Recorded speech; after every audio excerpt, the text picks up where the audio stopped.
And I want to use the opportunity to show you how you can use water to get that perfect strike. Now, you don't need the sea or a beach. You could get the bowl out of the kitchen sink, fill it with some water, go into the back garden, get your sand wedge, and I'm going to show you a little exercise. Because this is like when you were at the beach or in the swimming pool with your brother and sister or with your family or having some fun, and you were splashing each other, and you'd splash each other like that. You wouldn't do this over the surface, you'd do that. So you create that friction, and you've got that now, that force, and you can push. Okay, now your leading edge is doing the same thing with the surface of the ground. Okay, we want that interaction. So if I go into the water and it is freezing. Now, if my leading edge just brushes the surface, so if I'm using the bounce and the back edge of the sole, if I bounce that, if I lead with the back edge of the sole, can you see I'm not really getting any splash? So I'm going to go a little bit deeper now. I'm gripping a bit higher up and I'm just using the bounce. And that's that kind of early release. You can see I'm not really getting much splash. But if I start to deliver that leading edge, it's very different. Suddenly now, I've got a lot more compression. I'm displacing the water. This is the same as compressing that golf ball. And swinging down gets a bigger splash. And if I want to follow through now, so that was an early release, didn't really get a splash, just brushed the surface. That'd be like the thin shot, or maybe catching the ground before the ball, bouncing off the ground. To get that downward angle of attack, I've got to strike that way so I can release whilst doing it, but on the right angle, the right trajectory with the club, leading with the leading edge and releasing.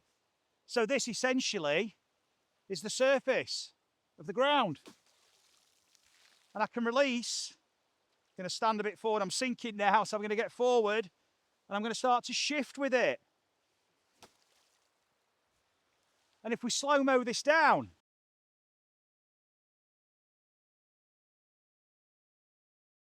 like this, through impact.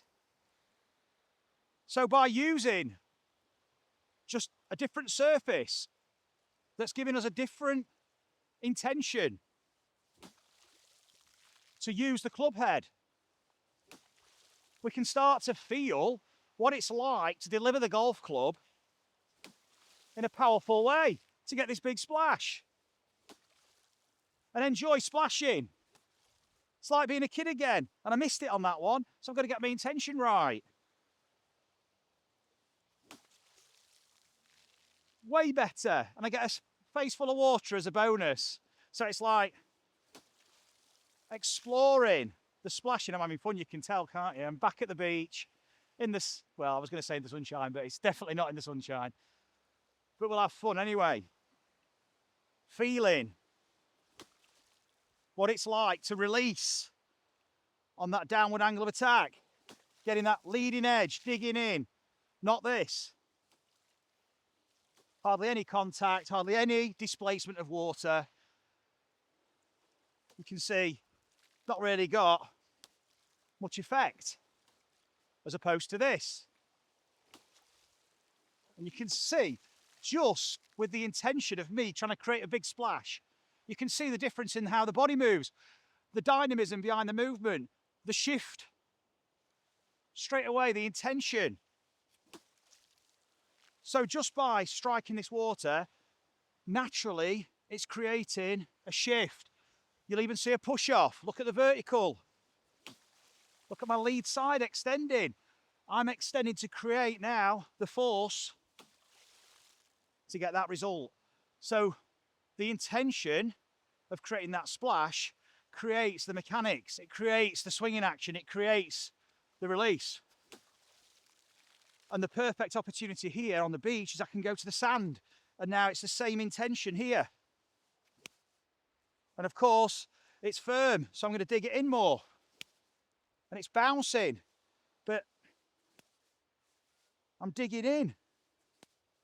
I'm creating these impact dynamics through the environment, through the change in the environment, because that's changing my intention naturally, because your body's responding to the different texture, the different surface, and it changes the release. We can start to feel what it's like to create these movements to match what is required in terms of the dynamics of that release to get that interaction with that surface. And my body's moving in a way to facilitate that. I'm starting to feel more shift. The sand's offering me an opportunity to feel it through my feet. I can feel pressure in the right, feel pressure in the left. I can feel the timing of it as well. It's quick. Right, then left. Right, then left. So trail, then lead. Trail, then lead. And look at the flailing action.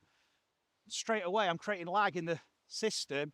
I'm creating a sequence which is now enabling me to get that release, to get that leading edge working through that surface, to get that sweet spot in terms of golf on the ball, compressing the ball, getting that ball speed up relative to the club head speed we're creating. Because this movement's going to create more club head speed. And when we start delivering the club like this, we're going to compress that ball better, get more ball speed, more distance, and happy days. And what can be a happier day than being on the beach at Bridlington in March? I'm off for an ice cream. See you later.